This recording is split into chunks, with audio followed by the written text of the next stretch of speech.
प्रिय मित्रों, नमस्कार। पिछली कक्षाओं में हमारा जो टॉपिक चल रहा था छंद और अलंकार। छंद और अलंकार, ये टॉपिक आपका पूर्ण हो गया, छंद और अलंकार। अब हम अगला जो टॉपिक है वो रस का टॉपिक लेंगे। हिंदी साहित्य में रस का क्या महत्व है, या रस किसे कहा जाता है, या रस की उत्पत्ति कैसे होती है। ये जो है छंद, अलंकार और रस, ये काव्य के अंग हैं। ये काव्य के अंग हैं।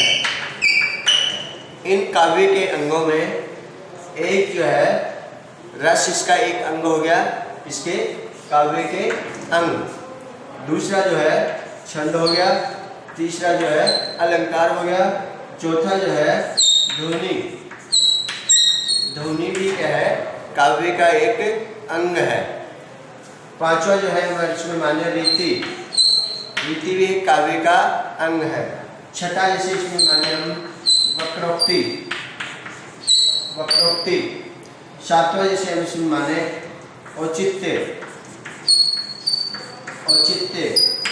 ये जो है, ये सब जो है सातों जो है ये काव्य के अंग हैं, और ये सातों मिलकर के क्या बनता है, काव्य बनता है।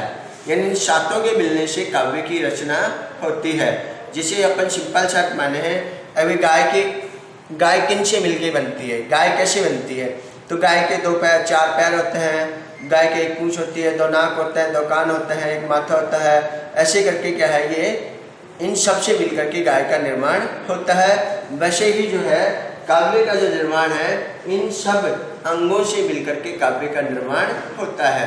तो हमने जो है इससे पूरी की क्लासों में काव्य के जो है ये दो अंग हैं, छंद और अलंकार, इनके बारे में हमने अध्ययन कर लिया है। अब हम रस जो है, रस के बारे में अध्ययन करेंगे।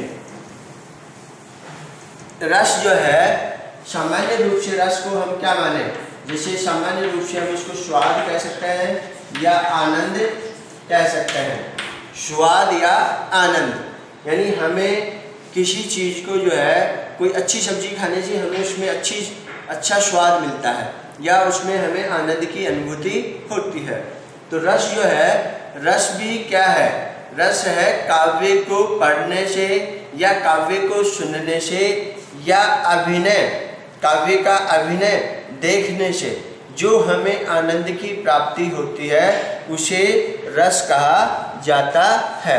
यानी रस किसे कहा जाता है, काव्य को पढ़ने से या काव्य को सुनने से या काव्य का अभिनय देखने से।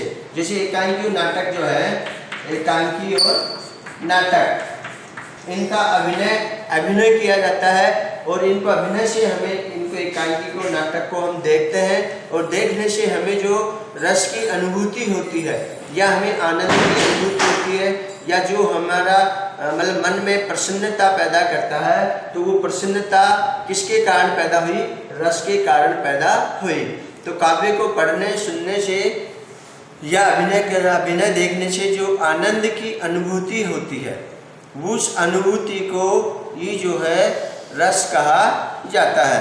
तो रस क्या है, रस का सामान्य अर्थ है आनंद। रस का सामान्य अर्थ है आनंद, यानी आनंद की अनुभूति होना। हर जो प्राणी है, यानी प्रकृति का प्रत्येक प्राणी, हर प्राणी, प्रकृति का हर प्राणी को आनंद की अनुभूति होती है। तो प्रकृति का हर प्राणी अपने जीवन में आनंद की प्राप्ति चाहता है। यानी प्रकृति का प्रत्येक जो प्राणी है, चाहे वो गाय हो, कुत्ता हो, बिल्ली हो, बंदर हो, कुछ भी हो, प्रकृति का जो प्राणी है, हर जो प्राणी है, उस प्राणी को आनंद जो है वो चाहता है या प्राप्त करना चाहता है। आनंद प्राप्ति ही जीवन का लक्ष्य है। आनंद प्राप्ति ही क्या है, जीवन का लक्ष्य है। आनंद की प्राप्ति करना ही क्या है, जीवन का लक्ष्य है। यानी जीवन में हमें रसानुभूति हो, यही जीवन का लक्ष्य है। इसी प्रकार काव्य का लक्ष्य भी आनंद की प्राप्ति करना ही है। इसी प्रकार का है काव्य का जो लक्ष्य है, काव्य का जो लक्ष्य है वो काव्य का लक्ष्य भी जो है आनंद प्राप्ति ही है। काव्य का लक्ष्य जो है वो लक्ष्य क्या है? आनंद प्राप्ति। काव्य जो है उस काव्य का लक्ष्य क्या है? आनंद प्राप्ति। यानी हम काव्य को इसलिए पढ़ते हैं कि हमें सुखानुभूति होती है, हमें आनंदानुभूति होती है। किसी भी कविता को पढ़ते हैं या कहानी को पढ़ते हैं या एकांकी को हम देखते हैं या काव्य की कविता को हम पढ़ते हैं तो हमें आनंद की अनुभूति होती है, इसलिए हम काव्य को जो है पढ़ते हैं। तो काव्य का जो लक्ष्य है वो लक्ष्य है आनंद की प्राप्ति। रसो व से के अनुसार रस को ब्रह्मानंद सहोदर माना गया है। यानी रस को जो है इसको ब्रह्मानंद के सहोदर माना गया है, ब्रह्मानंद के सहोदर माना गया है। यानी ब्रह्म की प्राप्ति होना, ब्रह्मा की प्राप्ति होना, ब्रह्मा के एकाकार होकर के जो आनंद की प्राप्ति होती है तो रस को भी उसके समान ही माना गया है। यानी रस को ब्रह्मानंद सहोदर माना, सहोदर मानी भाई, सहोदर के समान उसका भाई माना गया। काव्य में रस को प्राण या आत्मा स्वरूप मानकर उसे सर्वोच्च स्थान प्राप्त किया गया है। यानी काव्य में रस जो है, रस को क्या माना है? प्राण माना है, रस को प्राण माना है। अगर काव्य में रस की अनुभूति नहीं होती है काव्य को पढ़ने से तो वो काव्य क्या है? वो मृत के समान है। तो रस को काव्य का क्या माना है? प्राण माना है। यानी अगर काव्य में रस नहीं है, काव्य में प्राण नहीं है तो फिर वो मृत शरीर के समान है। जैसे आत्मा जो है वो शरीर में जब तक है जब तक शरीर का महत्व है, लेकिन ये आत्मा या ये प्राण जब शरीर में से निकल जाते हैं तो फिर उस शरीर का कोई महत्व नहीं होता, मृत के समान होता है। इसी प्रकार अगर काव्य में से भी जो है रस अगर निकल जाता है या रस की अनुभूति नहीं होती है तो वो काव्य भी जो है मृत के समान होता है। तो रस जो है, काव्य में रस को प्राण या आत्मा स्वरूप मानकर उसे सर्वोच्च स्थान प्रदान किया गया है। अभी मैंने आपको थोड़ी देर पहले बताया कि काव्य के कुछ अंग होते हैं, जिसमें मैंने आपको पहला अंग बताया था रस, पहला जो अंग बताया था वो रस। इसलिए रस को जो है काव्य में सर्वोच्च स्थान दिया गया है, क्योंकि रस ही काव्य की आत्मा है, रस ही काव्य का प्राण है। अगर रस की आनंद की अनुभूति हमें नहीं होगी तो काव्य का कोई औचित्य या कोई महत्व नहीं बच जाता है। परिभाषा के तौर पे अगर अपन देखें, रस की परिभाषा के तौर पे अपन देखें कि रस की परिभाषा क्या हो सकती है, तो काव्य में जो है कविता भी है, कथा भी है, उपन्यास भी है, नाटक भी है, एकांकी भी है, फीचर भी है, संस्मरण भी है, रेखाचित्र भी है, रिपोर्टाज भी है। ये जो है काव्य की विभिन्न विधाएं हैं। तो इन काव्य को पढ़ने या सुनने अथवा अभिनय से जो आनंद की प्राप्ति होती है उसे रस कहा जाता है। यानी काव्य को पढ़ने या सुनने अथवा अभिनय देखने से जो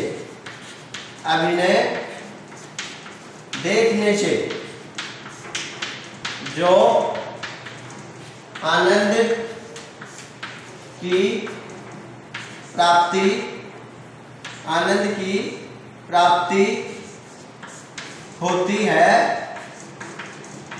उसे रस कहते हैं। प्रिय मित्रों, रस जो है, रस किसे कहा जाता है? काव्य को पढ़ने या फिर काव्य को सुनने अथवा या अभिनय देखने से जो आनंद की प्राप्ति होती है हमें, उसे जो है रस कहा जाता है, उसे रस कहा जाता है। भाई हमने जो है गांव में जो है रामलीला अपन ने देखी होगी। गांव में जो है दीपावली के आसपास जो है रामलीलाओं का जो है राम की लीला का वर्णन किया जाता है या रामलीलाएं होती हैं। उसमें एक आदमी जो है राम का पाठ करता है, एक जो है हनुमान का पाठ करता है, एक जो है राम का पाठ करता है, रावण का कर रहा है या बाली का कर रहा है। तो वो अभिनय करते हैं और उसको देखने से हमें क्या होता है, आनंद की प्राप्ति होती है। हम पिक्चर देखने जाते हैं, 3 घंटे हम पिक्चर देखते हैं और पिक्चर में क्या है, पर्दे पे आ रहा है, पर्दे पे जो विभिन्न सीन आ रहे हैं, लेकिन फिर भी हम क्या है, उस पर्दे की जो कथा है, उस पर्दे की कथा से या उस अभिनय से हम जुड़ जाते हैं और हमें उसमें आनंद की प्राप्ति होती है और 2.5-3 घंटे जो है हम आनंद की अनुभूति करते हैं। तो पिक्चर देखना भी क्या है, एक आनंद की अनुभूति है। तो काव्य को पढ़ने, सुनने या अथवा अभिनय देखने से जो आनंद की प्राप्ति होती है उसे रस कहा जाता है। अब रस जो है, रस के भेद, रस के भेद, रस के भेद मुख्य रूप से जो है रस के जो है 9 भेद माने हैं, 9 भेद माने गए हैं काव्य के आचार्यों के द्वारा या काव्याचार्यों के द्वारा। रस के 9 भेद माने गए हैं। लेकिन कुछ आचार्य जो है शांत और वत्सल, इन 2 को जो है भक्ति और वत्सल, भक्ति और वत्सल, इन 2 को भी क्या है, रस का भेद माना है।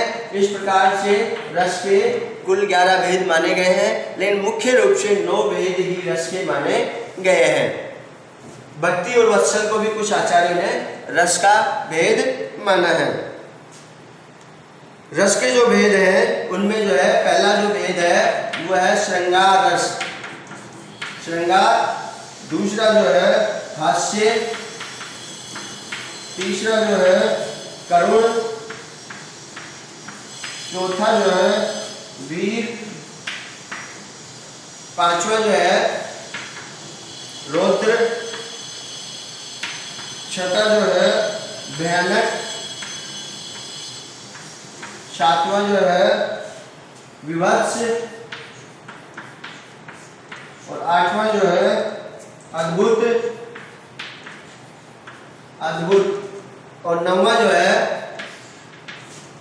शांत और 10वां जो है वत्सल और 11वां जो है भक्ति।